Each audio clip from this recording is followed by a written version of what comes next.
Good evening. It is time for today's tax talk. I'm your host. I'm attorney Stephen Leahy. It is Crypto Tuesday, January 31st, the year of our Lord 2023. Lots going on. It's Crypto Tuesday. We're going to talk about crypto. And it's tax season, so we're going to talk about taxes.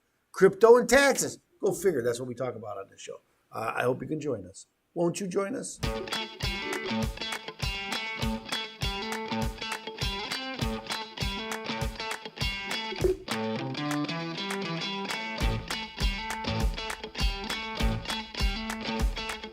Well, again, it is one thing about the rules, the tax rules in crypto, right? Because crypto is not identified as currency. It's not a stock or a commodity, at least not yet.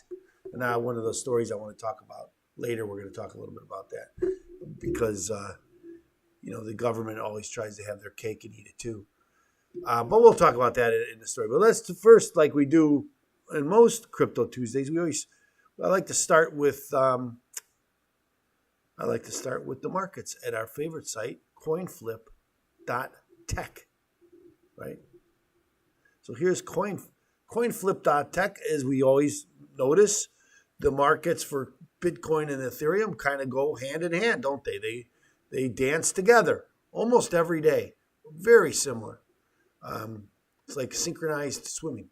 Maybe bad synchronized swimming, but synchronized swimming nonetheless. Same here today.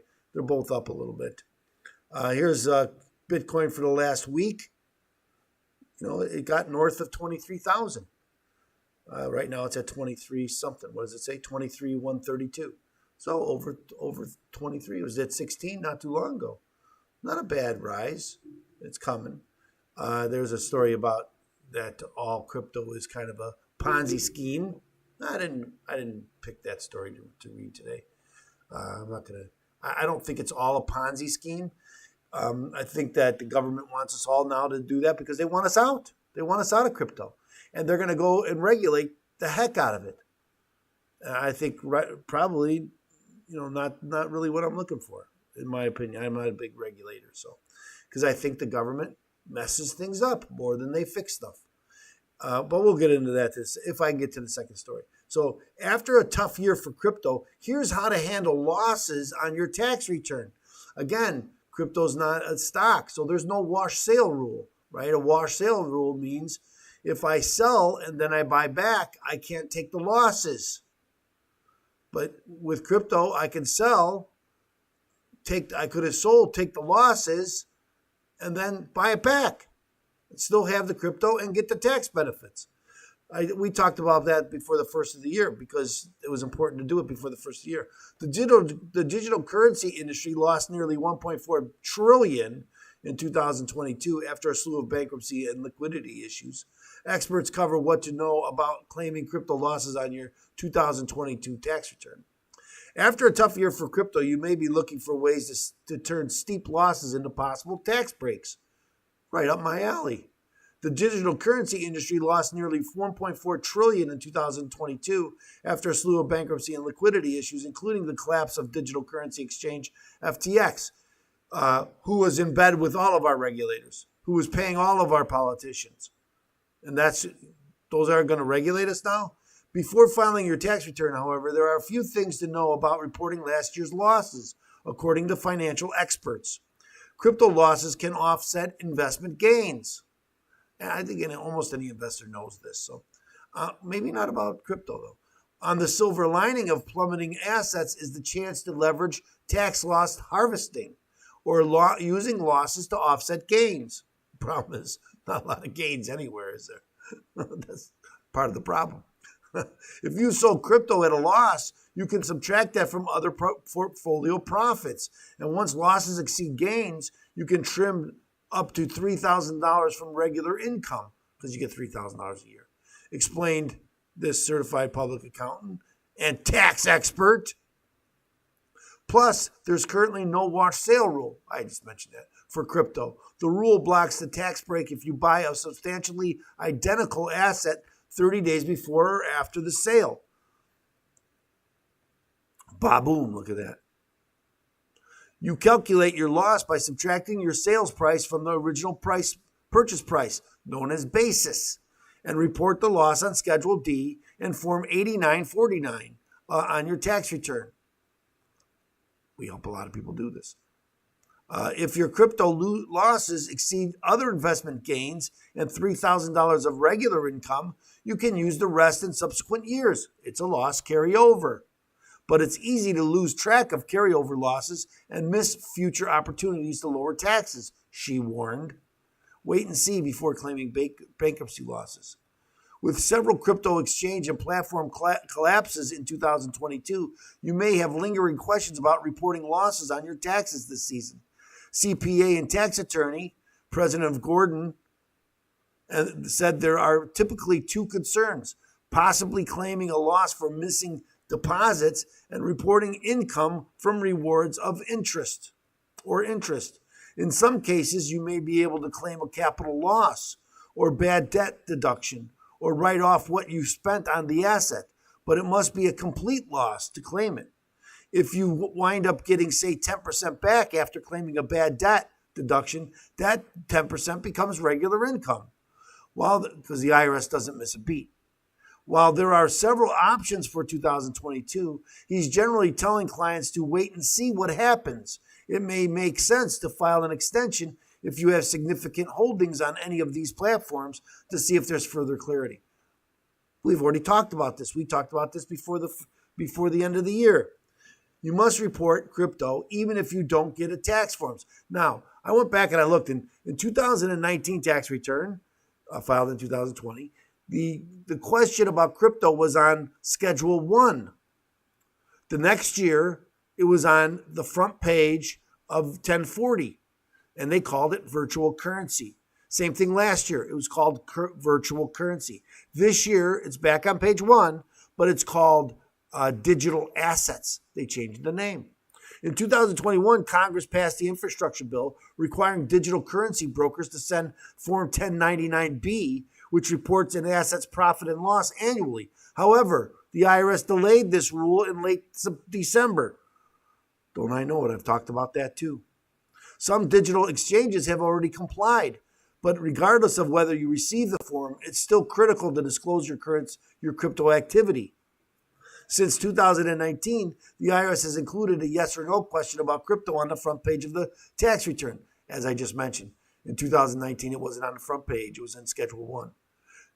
The agency has also pursued customer records by sending court orders to several exchanges. So they just send what they call a John Doe subpoena, and they subpoena everybody's records, and they look at them all. Doesn't seem right, does it? But that's what they do. The IRS has over 5 years of information on taxpayers. So if they find out you have crypto and you haven't been reporting, you may be targeted, she said. Well, let me tell you this. If they know that you have and you haven't reported it, you won't maybe targeted. You will be targeted, right? They'll send you this. It doesn't really make any sense, like everything, to try to hide it. I think by the time the 1099-B comes out, there'll be a 1099-DA, a digital asset. They'll change it because the 1099-B isn't really a good, doesn't really fit well with crypto.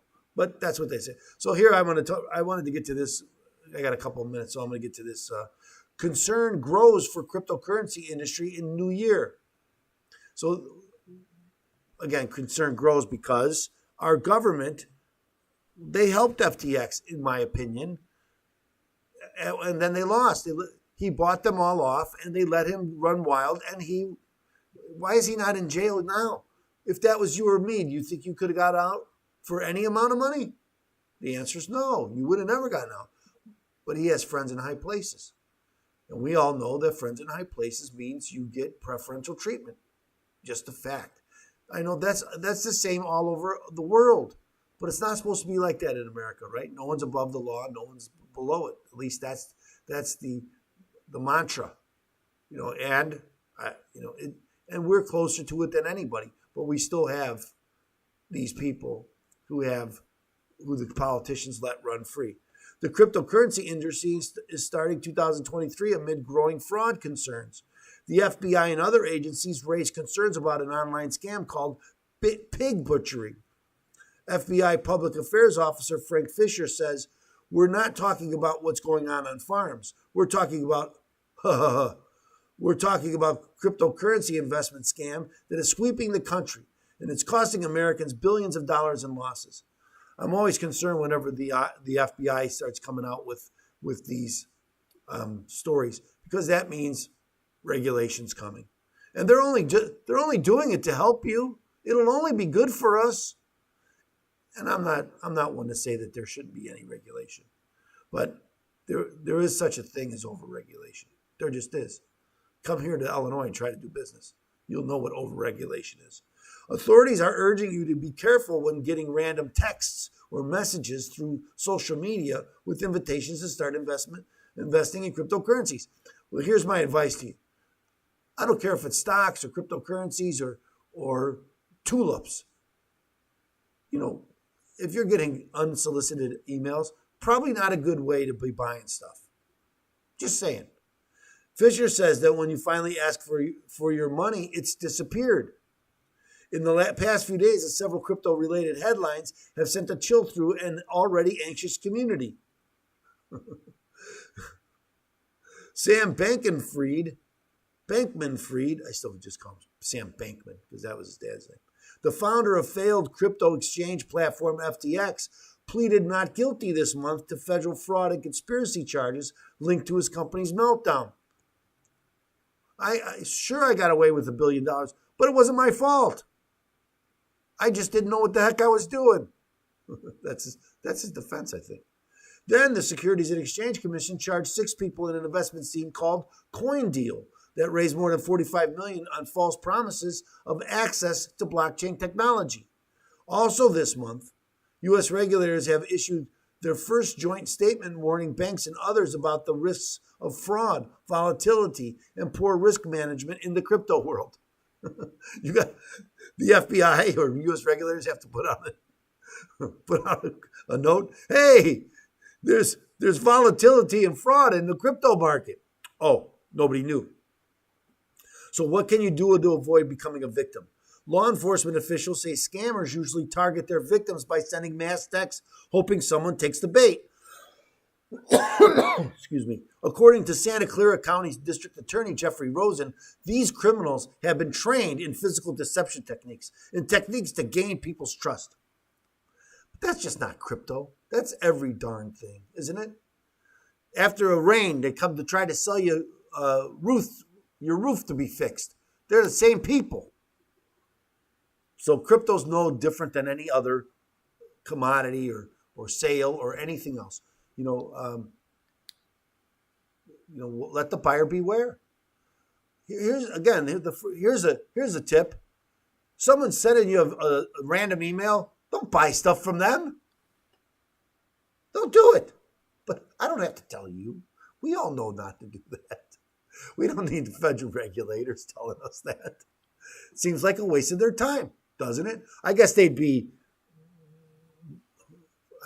wrong not to say something because we all know it's the truth. We all know. So I guess they got to state the obvious. Hey, if someone asks you to give them money, don't. Okay, good advice. If someone says that they have a prince in Africa who wants to give you money, but first you have to pay the tax, probably don't have a prince in Africa. They probably are going to run away with your money. I've seen the cryptos fraud where people get involved in a market that I don't think really exists, an exchange, and they show that they make a ton of money. So they put in $10,000 or $20,000, and then they're showing gains on the. This is one that I've heard of now. They show gains, very large gains They say, see, oh look, we're buying and selling, and you're making a ton of money, and we're making, wow, you want to cash out? Well, you got to pay the tax first before you cash out. Well, can't you just use some of my winnings, or my gains, and pay the tax, and then I get the rest? No, you got to pay the tax first. Okay, that's a problem. If you pay the tax, you're not getting the money. There is no money there. Your 10,000, that's already gone. Okay, so now they're just trying to get more from you. So again, I don't have, most people know this. You know, there's that, right, the old axiom. If it sounds too good to be true, it probably is. Pretty good way to live your life. Okay. And if something is too good to be good and it's true and you miss out, you haven't really missed anything, have you? At least you didn't get taken. You know, anyway, that's my story. I'm sticking to it. So thanks so much for joining us here today for Crypto Tuesday. Always a lot of fun. I love Crypto Tuesday. Remember, I'm going to ask you to like and subscribe. Like and subscribe. We need your help to get the word out. Remember, most stories are tax stories. Most news stories are tax stories, and we cover it here first. So so help us out. Like and subscribe. Like and subscribe. And you know, people, if you have IRS problems and you don't know what to do, if you owe the IRS money, it's tax time. You know how many people come to see me, they haven't filed their tax returns in 5, 6, 10 years, more? But every year they ask for an extension. Is that you? It's time to get off the extension and start filing your tax returns. Now, if you haven't filed in a long time, I have good news for you. And if you contact me, I'll give you the good news. There's news you might not know, right? Because there's things you don't know about it, but I do. So here's a way to do it, though. Go to freeirsbook.com, freeirsbook.com. Get your free copy of my book, Deal with Your IRS Problem Today. That's Deal with Your IRS Problem Today. Go to freeirsbook.com. I will pay for the publishing if you pay for the shipping and handling, right? So you pay for the shipping and handling, and I'll pay for the publishing. Shipping and handling is less than $10. Okay? I will, as I've been doing the last couple of days, if you go and buy a book, no, you don't have to buy the book. You're buying the shipping and handling. If you order a book and pay for the shipping and handling, I will give you a free audio version, a digital version, and a video review of each and every chapter by me. I review each and every chapter and explain it. So go to freeirsbook.com, get your free copy. Go to freeirsbook.com, get your free copy. So thanks so much for joining us here today, and we shall return tomorrow, and I hope you can join us there tomorrow. So thanks so much for joining us, and we'll see you then.